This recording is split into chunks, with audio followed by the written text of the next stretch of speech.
Hello and welcome all of you to commerce care classes. आज हम लोग cash book के सेगमेंट में double column cash book example के थ्रू बनाना सीखेंगे। आखिर डबल कॉलम कैश बुक का प्रैक्टिकल प्रॉब्लम हम कैसे सोल्व। छोटा सा एग्जाम्पल हम लोग लेते हैं और उसके through double column cash book हम लोग बनाते हैं। एग्जाम्पल है हमारा, एकदम ध्यान से समझिएगा। एग्जाम्पल है हमारा, मान लीजिए क्वेश्चन दिया हुआ है फ्रॉम द फॉलोइंग पर्टिकुलर्स। मान लीजिए क्वेश्चन दिया हुआ है फ्रॉम द फॉलोइंग पर्टिकुलर्स या from the following transactions. Question दिया हुआ है from the following transactions. From the following transactions prepare double column cash. From the following transactions prepare double column cash. Transaction दिया हुआ है from the following transactions prepare double column cash. From the following transactions prepare double column cash. Question दिया हुआ है, ध्यान से समझिएगा question की एक एक बातों को। यहाँ लिखा हुआ है, मान लीजिए ईयर दिया हुआ है, हम लोग मान लेते हैं जो 2018। पहला ट्रांजेक्शन है हमारा जनवरी 1 को। जनवरी 1 को दिया हुआ है कैश इन हैंड। प्लीज ध्यान से समझिएगा, जनवरी 1 को लिखा हुआ है क्वेश्चन में cash in hand ₹14,000। Cash in hand दिया हुआ है 14,000 और जनवरी 1 को ही बैलेंस दिया हुआ है बैंक का, यानी कि लिखा हुआ है कैश एट बैंक, और कैश एट बैंक का अमाउंट दिया हुआ है आपको, मान लीजिए 5,000। ध्यान से समझिएगा। नेक्स्ट ट्रांजेक्शन दिया हुआ है जनवरी 5 को। नेक्स्ट ट्रांजेक्शन दिया हुआ है जनवरी 5 को। ट्रांजेक्शन दिया हुआ है पेड इनटू बैंक। ट्रांजेक्शन दिया हुआ है पेड इनटू बैंक। ट्रांजेक्शन दिया हुआ है पेड इनटू बैंक और अमाउंट दिया हुआ है, मान लेते हैं हम लोग, अमाउंट दिया हुआ है 12,000। जनवरी 5 के बाद जनवरी 7 को, जनवरी 7 को ट्रांजेक्शन दिया हुआ है पेड टू ए। ट्रांजेक्शन दिया हुआ है paid to A by cheque. Transaction दिया हुआ है paid to A by cheque और मान लीजिए इसका अमाउंट दिया हुआ है आपको 5। नेक्स्ट ट्रांजेक्शन दिया हुआ है जनवरी 10 को। नेक्स्ट ट्रांजेक्शन दिया हुआ है जनवरी 10 को, लिखा हुआ है रिसिव्ड फ्रॉम बी। ट्रांजेक्शन लिखा हुआ है received from B, received from B और अमाउंट दिया हुआ है, मान लीजिए 800 का। नेक्स्ट ट्रांजेक्शन दिया हुआ है जनवरी 23 को। जनवरी 23 को मान लीजिए ट्रांजेक्शन दिया हुआ है जनवरी 23 को विथड्रॉ फ्रॉम बैंक। जनवरी 23 को मान लीजिए ट्रांजेक्शन दिया हुआ है withdraw from bank. Withdraw from bank for office use. Withdraw from bank for office use. Withdraw from bank for office use और मान लीजिए इसका अमाउंट दिया हुआ है आपको कितना, 1,000। नेक्स्ट ट्रांजेक्शन दिया हुआ है जनवरी 30 को, लिखा हुआ है पेड सैलरी। लिखा हुआ है पेड सैलरी और अमाउंट दिया हुआ है, मान लीजिए सैलरी का 100। कम अमाउंट ले रहे हैं ताकि आप लोग को समझने में आसानी हो। नेक्स्ट ट्रांजेक्शन है जनवरी 31 को। जनवरी 31 को लिखा हुआ है पेड रेंट बाय चेक।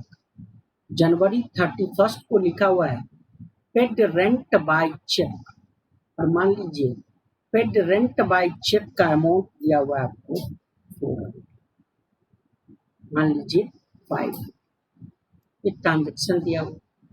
अब इस ट्रांजेक्शन को हमको रिकॉर्ड करना है डबल कॉलम कैश। तो सिंपल सा तरीका है, हमने यहाँ हेडिंग दे दिया in the books of, please ध्यान से समझिए, डबल कॉलम कैश बुक बनाना है, हमने यहाँ पहले हेडिंग दे दिया इन द बुक्स ऑफ लिख करके हमने डैश दिया, ना क्या होगा, नाम दिया होगा फर्म का तो होगा, नहीं तो डैश दे देंगे।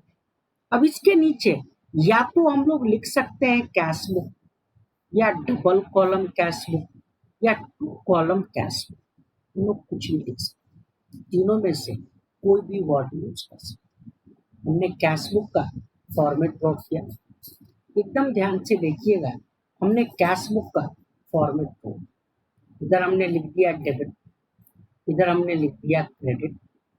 फॉर्मेट में जैसे हम लोग जानते हैं, पहला कॉलम हमने ड्रॉ किया डेट का, दूसरा कॉलम हो गया पर्टिकुलर्स का, तीसरा कॉलम हमने छोटा सा ड्रॉ किया एलएफ का, चौथा कॉलम यहाँ हमने ड्रॉ कर लिया कैश का, और पांचवा कॉलम यहाँ हमने ड्रॉ कर लिया बैंक।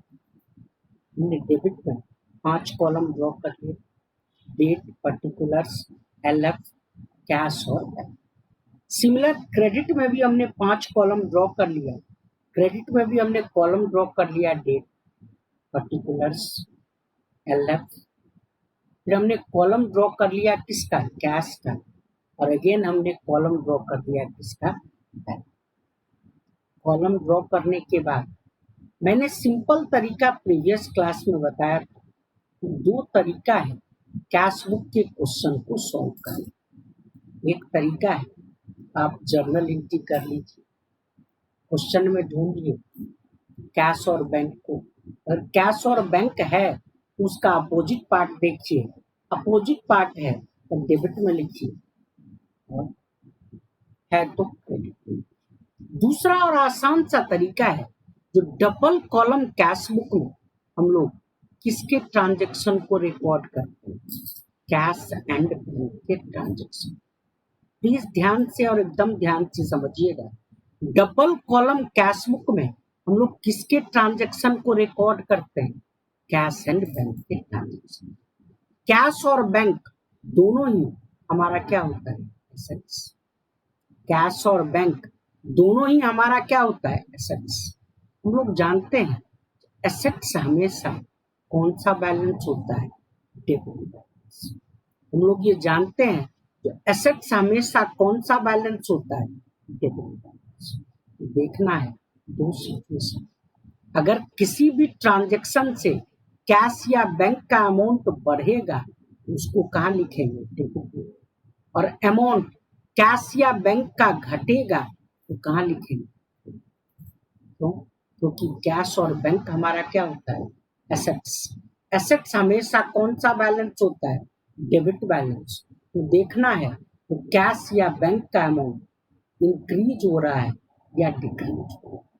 अगर अमाउंट इंक्रीज हो रहा है तो कहाँ लिखेंगे, डेबिट में, और अगर डिक्रीज हो रहा है तो कहाँ लिखेंगे, क्रेडिट। इस बात को ध्यान से समझिए और एकदम ध्यान से एक एक चीजों को। पहला ट्रांजैक्शन है हमारा, पहले दोनों तरफ डेट के कॉलम में हमने ईयर लिख दिया, यहाँ भी हमने लिख दिया 2018, और यहाँ भी डेट के कॉलम में हमने लिख दिया 2018। पहला ट्रांजैक्शन जनवरी 1 को, वो ओपनिंग बैलेंस पॉजिटिव बैलेंस है तो मैंने बोला डेबिट में लिखते हैं, क्योंकि एसेट्स हमेशा कौन सी बैलेंस होती है, डेबिट बैलेंस। डेबिट में यहाँ लिख दिया जनवरी 1 को हमने टू बैलेंस बीटी, डेबिट में हमने यहाँ लिख दिया जनवरी 1 को टू बैलेंस बीटी। हमने कैश में अमाउंट लिख दिया 14,000 और हमने बैंक में अमाउंट लिख दिया कितना, 5,000। दोनों अमाउंट हमने लिख दिया। अब ध्यान से एक एक ट्रांजैक्शन को देखना है, अगर ट्रांजैक्शन में कैश या बैंक का अमाउंट बढ़ेगा तो कहाँ लिखेंगे, डेबिट में, और घटेगा तो जनवरी 5 का ट्रांजैक्शन है पेड इनटू बैंक, हम लोग जानते हैं ये कॉन्ट्राइंटी जनवरी 5 का ट्रांजैक्शन है पेड इनटू बैंक। इसको ध्यान से समझिए क्योंकि इसी में आप लोग गलती कीजिए। हमने एंट्री कर दिया bank account debit to cash. Contra entry एक तरीका है जो ढूंढिए, अपोजिट पार्ट देखिए, पोस्ट कीजिए। अब मन में सोचिए तो cash deposited into bank, bank का अमाउंट क्या हुआ? बढ़ा। और कैश का अमाउंट क्या हुआ? घटा। तो यहां ध्यान से देखिए, बैंक का अमाउंट बढ़ा, बैंक एसेट्स है, बढ़ा तो कहां लिखेंगे? डेबिट में। तो डेबिट में हमने यहां लिख दिया टू कैश। और किसका अमाउंट बढ़ा? बैंक का। तो बैंक में हमने अमाउंट लिख दिया कितना? ध्यान से देखिए, बैंक का अमाउंट अगर बढ़ा तो किसका अमाउंट घटा? कैश का। कैश भी हमारा क्या है? एसेट्स। एसेट्स का अमाउंट घटता है तो कहां लिखते हैं? क्रेडिट में। तो क्रेडिट में यहां हमने लिख दिया बाय बैंक। क्रेडिट में हमने लिख दिया यहाँ बाय बैंक और हमने अमाउंट लिख दिया कैश में। कितना अमाउंट? कॉन्ट्राइंटी है तो दोनों तरफ पहले आपके कॉलम में यहाँ भी हमने लिख दिया सी और यहाँ भी हमने लिख दिया सी। ये समझ में आया? अगर ये नहीं समझ में आता है तो एंट्री देखिए, कैश और बैंक दोनों है। कैश का अपोजिट पार्ट क्या है? बैंक। बैंक है डेबिट में, तो क्रेडिट में लिख दिए बाय बैंक और अमाउंट कहाँ लिख दिए? कैश। बैंक के हिसाब से देखिए, बैंक का अपोजिट पार्ट है कैश। कैश कहाँ है? क्रेडिट में, तो डेबिट में लिख दिए टू कैश और अमाउंट लिख दिए बैंक में 12। अगला ट्रांजैक्शन है जनवरी 7 को, paid to A by cheque. Paid किए तो पैसा आया या गया? ऑब्वियस सी बात है, पैसा गया। गया यानी कि अमाउंट डिक्रीज हुआ। डिक्रीज हुआ तो कहाँ लिखते हैं? क्रेडिट में। तो क्योंकि कैश और बैंक हमारा क्या है? एसेट्स। इंक्रीज होगा तो डेबिट में और डिक्रीज होगा तो क्रेडिट में। डिक्रीज हुआ तो क्रेडिट में हमने लिख दिया जनवरी 7 को। क्रेडिट में हमने लिख दिया जनवरी 7 को बाय। इसको पेड किए। कैसे पेड किए? कैश में या चेक में? अगर कैश से पेड करते तो अमाउंट लिखते कैश में। चेक से पेड किए अमाउंट लिख दिए बैंक में। कितना अमाउंट? 5। अगला ट्रांजैक्शन देखिए, जनवरी 10 को, रिसीव्ड फ्रॉम बी। रिसीव किए तो पैसा आया। आया तो बैलेंस क्या हुआ? बढ़ा, इंक्रीज हुआ। इंक्रीज हुआ तो हम लोग कहाँ लिखते हैं? डेबिट में। तो डेबिट में हमने लिख दिया यहाँ जनवरी 10 को। डेबिट में यहाँ हमने लिख दिया जनवरी 10 को। किससे मिला? बी से। तो यहाँ हमने लिख दिया टू बैंक। कुछ भी नहीं बोल रहा है, जब क्या मिला तो मानेंगे कैश मिला। तो कैश कॉलम में अमाउंट लिख दिए 800, बैंक में कैश। अगला ट्रांजैक्शन है जनवरी 23 को। जनवरी 23 को ट्रांजैक्शन है withdraw from bank for office. Entry हो जाएगी cash account debit to bank account. ये भी हमारी कॉन्ट्रा एंट्री है। दोनों तरीके से मैं बता रहा हूं, ध्यान से समझ। सिंपल और आसान सा तरीका, कैश विड्रॉ किए तो कैश का अमाउंट बढ़ा तो डेबिट में लिख दिए। ध्यान से देखिए, डेबिट में यहां लिख दिए जनवरी 23। कैश का अमाउंट बढ़ा, यहाँ पर्टिकुलर्स में लिख दिए टू बैंक और कैश में अमाउंट लिख दिए कितना? 1000। किसका अमाउंट घटा? बैंक का। तो क्रेडिट में यहाँ लिख दिए जनवरी 23 को। यहाँ हमने लिख दिया बाय कैश और हमने अमाउंट लिख दिया कहाँ? बैंक में। बैंक में हमने अमाउंट लिख दिया कितना? 1000। तो अगर एंट्री के पॉइंट ऑफ व्यू से देखना है तो देखिए, कैश और बैंक दोनों है, दोनों अपोजिट पार्ट में है, मतलब ये कॉन्ट्रा एंट्री। पहले कैश के हिसाब से देखिए, कैश का अपोजिट पार्ट है बैंक। बैंक है क्रेडिट में, तो डेबिट में लिख दिए अमाउंट लिख दिए कैश। अब बैंक के हिसाब से देखिए, बैंक का अपोजिट पार्ट है कैश। कैश है डेबिट में, तो क्रेडिट में लिख दिए बाय कैश और अमाउंट लिख दिए बैंक में। कॉन्ट्रा एंट्री है तो यहां भी लिख दिए एलएफ में सी और यहां भी लिख दिए एलएफ में सी।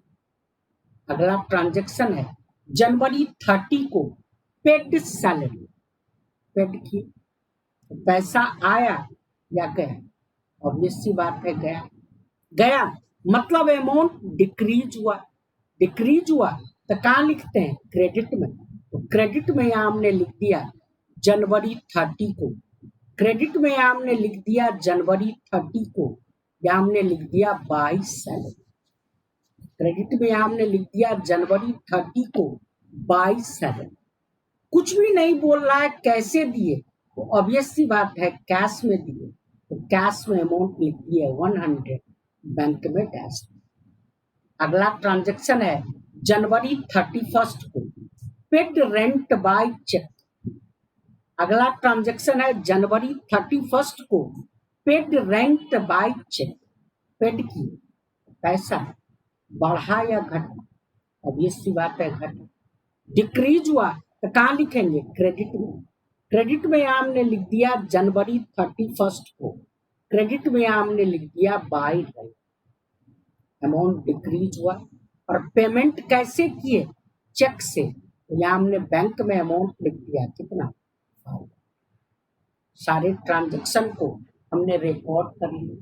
अब बैलेंस करें, बैलेंस करने का सिंपल और आसान सा तरीका है, पहले टोटल करेंगे, ध्यान से देखिए हमने कैश का टोटल किया, ध्यान से और एकदम ध्यान से देखना है, कैश के डेबिट का टोटल देखिए, कैश के डेबिट का टोटल है हमारा 15,008 और क्रेडिट का टोटल है हमारा 12,001, कैश के डेबिट का टोटल है 15,800 और क्रेडिट का टोटल है 12,001, इधर का ज्यादा है डेबिट का, तो पहले जिधर का टोटल ज्यादा है उधर का टोटल कर लेंगे, हमने इधर का टोटल कर लिया 15,800, इधर का टोटल हमने क्यों किया क्योंकि डेबिट का टोटल ज्यादा है, सेम टोटल सेम लाइन में हमने क्रेडिट में लिख दिया 15,008, इधर कम है, जिधर कम होता है उधर क्या लिखते हैं बैलेंस शीट, कब लिखते हैं लास्ट डेट को, यहाँ हमने जनवरी 31 को लिख दिया बाय बैलेंस शीट, यहाँ हमने जनवरी 31 को लिख दिया बाय बैलेंस शीट, ये अमाउंट बैलेंसिंग फिगर में आएगा, 15,800 में से माइनस करेंगे 12,100, माइनस की 0 0, ये हो गया 7, ये हो गया 3, कितना अमाउंट आ गया 37, कैश का बैलेंस आ गया 37।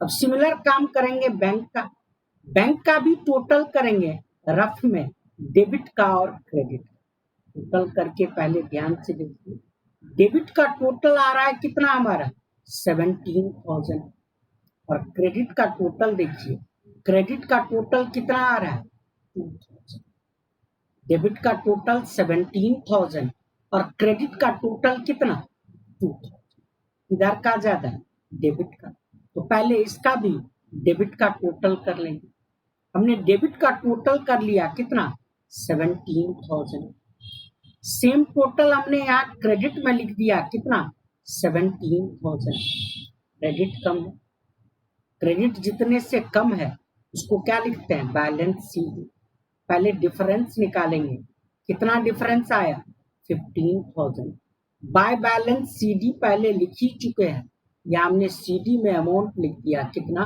15, बैंक का बैलेंस आ गया 15,000 और कैश का 37, अब यहाँ सीडी को बीडी कर देंगे, जनवरी के बाद किस महीने को डेट को फरवरी 1 को, या हमने डेबिट में लिख दिया टू बैलेंस बीडी में कैश का अमाउंट हमने लिख दिया कितना आया 3700 और बैंक का अमाउंट हमने लिख दिया कितना आया 15, कंफ्यूजन, मेरे हिसाब से सारे बच्चों को ये जो मैंने एक आसान सा और समझने के पॉइंट ऑफ व्यू से एग्जाम्पल करवाए डबल कॉलम कैश बुक का, समझ में है? अगर कोई कंफ्यूजन है तो प्लीज कमेंट कीजिए ताकि हम एक कुछ और videos double column cash book का एग्जाम्पल का डालें। आज के लिए बस इतना ही। धन्यवाद। मिलते हैं नेक्स्ट वीडियो।